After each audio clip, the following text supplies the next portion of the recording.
Film की शुरुआत में हमें बोरा के पापा दिखाए जाते हैं, जो सुबह सुबह अपनी दुकान के बाहर झाड़ू लगा रहे होते हैं। तभी एक पोस्टमैन जल्दी से बोरा के लिए एक पार्सल लेकर आता है। बोरा घर पर नहीं होती, इसलिए उसके पापा वह पार्सल ले लेते हैं। अब हम बोरा को देखते हैं, जो एक स्टूडियो में शैम्पू के विज्ञापन के लिए वॉइस ओवर कर रही होती है। उसकी आवाज़ बहुत अच्छी होती है, जिसे बाकी लोग भी काफ़ी पसंद करते हैं।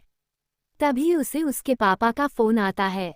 उसके पापा गुस्से में चिल्लाते हुए पूछते हैं, ये कौन है जिसने तुम्हें कुछ फ़ोटो और एक एडल्ट फिल्म की डीवीडी भेजी है?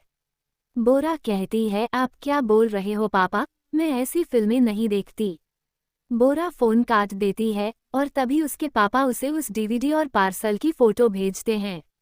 उन्हें देखकर बोरा बहुत खुश हो जाती है। अब कहानी एक साल पीछे 1999 में चली जाती है, जहां बोरा अपनी बेस्ट फ्रेंड एओन से मिलने उसके घर जाती है।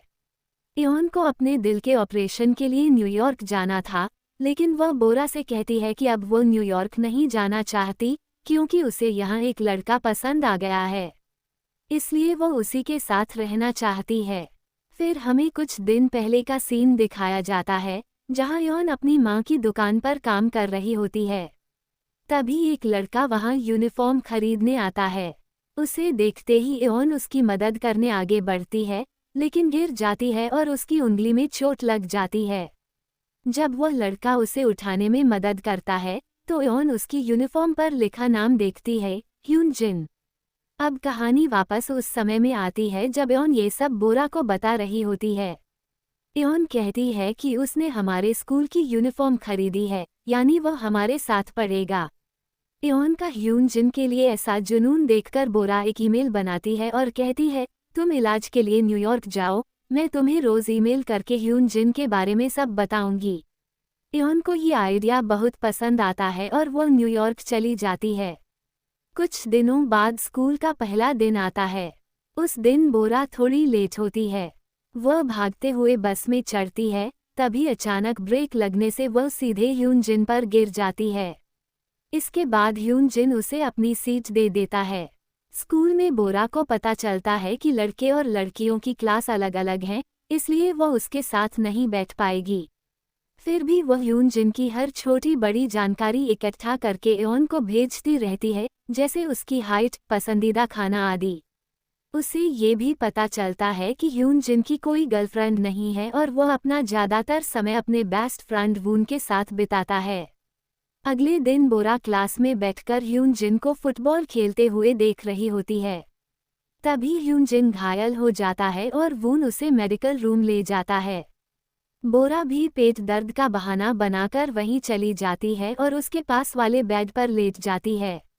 वहीं उसे पता चलता है कि दोनों ब्रॉडकास्टिंग क्लब ज्वाइन करने वाले हैं। इसलिए बोरा भी वही क्लब ज्वाइन करने का फैसला करती है। लेकिन अगले दिन ह्यून जिन अपना नाम वापस ले लेता है, जिससे बोरा हैरान हो जाती है। फिर भी वह हार नहीं मानती और वून के साथ समय बिताने का फैसला करती है, क्योंकि वही उसे ह्यून जिन के बारे में बता सकता है। लेकिन वून उसे ज़्यादा ध्यान नहीं देता। अगले दिन बोरा देखती है कि ह्यून जिन के पास पेजर है। पुराने समय में पेजर एक डिवाइस होता था जिससे वॉइस मैसेज मिलते थे, जिन्हें सुनने के लिए फ़ोन का इस्तेमाल करना पड़ता था। बोरा उसका नंबर जानने की कोशिश करती है, लेकिन पूरा नंबर नहीं देख पाती। फिर शाम को वह फ़ोन बूथ में जाकर नंबर मिलाती रहती है और आखिरकार कॉल ह्यून जिन से जुड़ जाती है। लेकिन वह उसकी आवाज़ पहचान लेता है, जिससे बोरा घबराकर फ़ोन काट देती है। अगले दिन वून उससे कहता है कि वो ह्यून जिन नहीं, बल्कि वही था। फिर वह डील करता है, अगर बोरा उसके पापा की दुकान से एडल्ट डीवीडी चुरा कर लाए, तो वह उसे ह्यून जिन का नंबर देगा। बोरा ऐसा करती है, लेकिन स्कूल में चेकिंग के दौरान पकड़ी जाती है। वून डीवीडी लेकर चला जाता है और बाद में ह्यून जिन से नंबर दिलवाकर बोरा को दे देता है। इसके बाद एओन ह्यून जिन को मैसेज और गाने भेजने लगती है।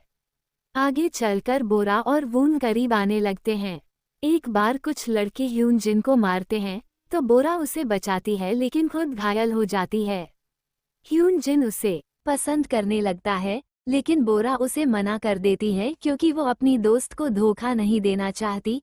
धीरे धीरे बोरा को वून के लिए भावनाएं होने लगती हैं, लेकिन गलतफहमी के कारण वो उसे दूर करने लगती है। जब सच सामने आता है कि इयोन को वून ही पसंद था, ह्यून जिन समझकर, तब सब कुछ टूट जाता है, दोस्ती भी और प्यार भी। आखिर में वून न्यूयॉर्क चला जाता है और बोरा से वादा करता है कि वह वापस आएगा। 15 साल बाद बोरा को वही पार्सल मिलता है। वह दिए गए पते पर जाती है, लेकिन वहां वून नहीं मिलता। वहां उसका भाई जोसेफ मिलता है, जो बताता है कि वून की 15 साल पहले ही मौत हो चुकी है। ये सुनकर बोरा पूरी तरह टूट जाती है। जब वो डीवीडी चलाती है तो उसमें कोई एडल्ट फिल्म नहीं होती, बल्कि बोरा और वून के साथ बिताए गए खुश पलों की वीडियो होती है। अंत में वून का एक मैसेज होता है, जिसमें वह कहता है कि वह जल्द ही किसी खास इंसान से मिलने कोरिया जाएगा। और इसी के साथ फिल्म की कहानी खत्म हो जाती है।